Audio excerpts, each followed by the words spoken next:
Olá, investidor! Eu sou o Regis Chinchilla, analista-chefe aqui da Terra Investimentos. Vim falar para vocês hoje sobre a carteira mensal e quais são os principais aspectos que a gente leva em consideração na hora de fazer a carteira e na hora de sugerir as novas alternativas para setembro. Vem comigo!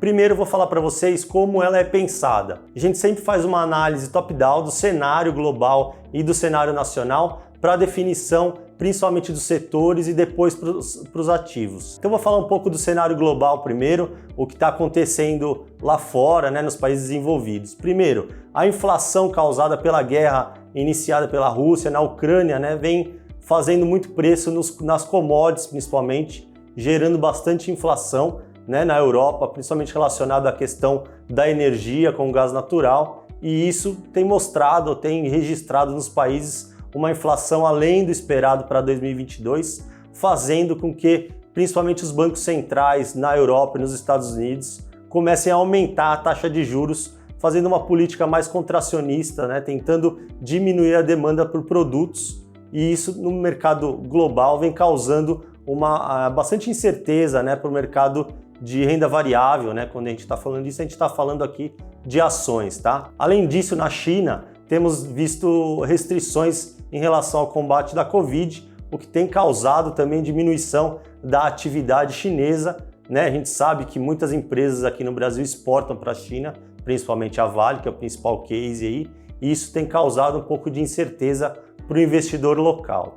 Agora, trazendo para o mercado nacional, para o cenário nacional, a gente tem a questão das eleições, que está muito em pauta, e isso tende a trazer mais volatilidade para o mês de setembro, principalmente outubro.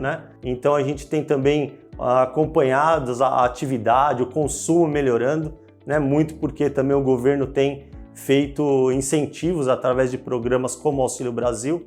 Então a gente tem registrado, por exemplo, o PIB do segundo trimestre veio acima do esperado, principalmente com setores de construção civil, consumo, que tem melhorado bastante. A indústria também foi um destaque dentro do PIB do segundo TRI. Então a gente tem visto isso no cenário local. Claro que a incerteza é muito grande por conta das eleições, mas no cenário, pensando num pós-Covid, a gente já começa a enxergar o consumo melhorando bastante. Então estou falando de varejistas, estou falando de vestuário, de consumo de uma maneira geral, mostrando uma melhora como a gente viu em agosto, alguns ativos aí performando bem, em recuperação, depois também de terem caído bastante ao longo do ano. Bom, além disso, aqui no Brasil a gente não pode esquecer que já existe um sinal de pico, vamos dizer assim, na taxa Selic. Numa próxima reunião, o BC tem falado num aumento ainda residual de 0,25, a taxa nesse momento está em 13,75, então iria ali para 14%, mas o mercado já enxerga um potencial de pelo menos estabilização da taxa Selic. Isso é importante. A gente tem visto indicadores também de inflação mostrando desaceleração, ou seja, gerando deflação nos meses de julho e provavelmente de agosto também. E associado à questão dos preços administrados, que seriam isso, os combustíveis, a energia, o governo tem feito um trabalho de tentar fazer o preço dos combustíveis caírem um pouco, a Petrobras também tem tido aí ajustes recentes, tanto no diesel como na gasolina também, para tentar tirar a pressão aí da inflação no cenário interno. Então, para setembro, o que a gente pensou foi a entrada de 3 papéis novos na carteira, papéis aí como o Dexco, que é um papel relacionado à construção civil, ao consumo de pequenas reformas também, mas principalmente de madeira, de ativos ou de produtos mais ligados à construção civil e sua recuperação. Um outro papel que a gente colocou na carteira também foi Eco Rodovias, que é um papel de concessão rodoviária, um papel também ligado à atividade interna, atividade econômica se recuperando, portanto também a gente faz uma entrada nesse papel esperando também uma performance um pouco melhor ao longo dos próximos meses. E o outro papel que a gente colocou foi Vibra Energia. Então a expectativa do mercado é que comece a ter uma melhora principalmente do lado operacional e que comece a ter uma performance também em bolsa melhor para os próximos meses. Como eu estou falando da carteira mensal, é importante frisar que a gente não está falando exatamente do curto prazo. O curto prazo a gente deixa um pouco mais para a carteira semanal. A gente, na carteira mensal, tem um pensamento de médio prazo, vamos dizer assim, de 3 a 6 meses, né, para que o racional, a motivação da entrada dos papéis acabe tendo efeito.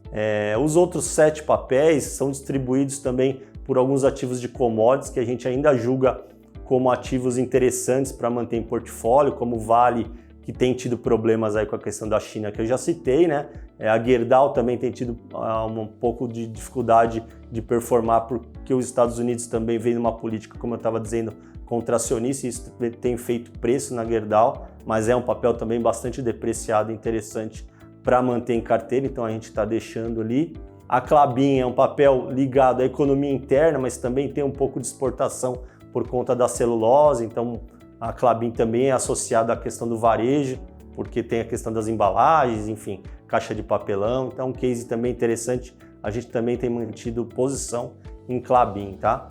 Um outro case bem interessante da nossa carteira que a gente manteve esse mês é Marfrig, tá? Marfrig vem operando com um desconto bem interessante nesse momento, os múltiplos muito baixos, principalmente quando a gente faz um comparativo aí com Minerva, JBS, Marfrig que tem aumentado a participação em BR Foods, né? A gente teve uma notícia agora recente de um dos executivos que saíram da Marfrig para entrar como CEO da BR Foods, então esse case também é interessante no médio prazo, a gente tem olhado bastante para isso.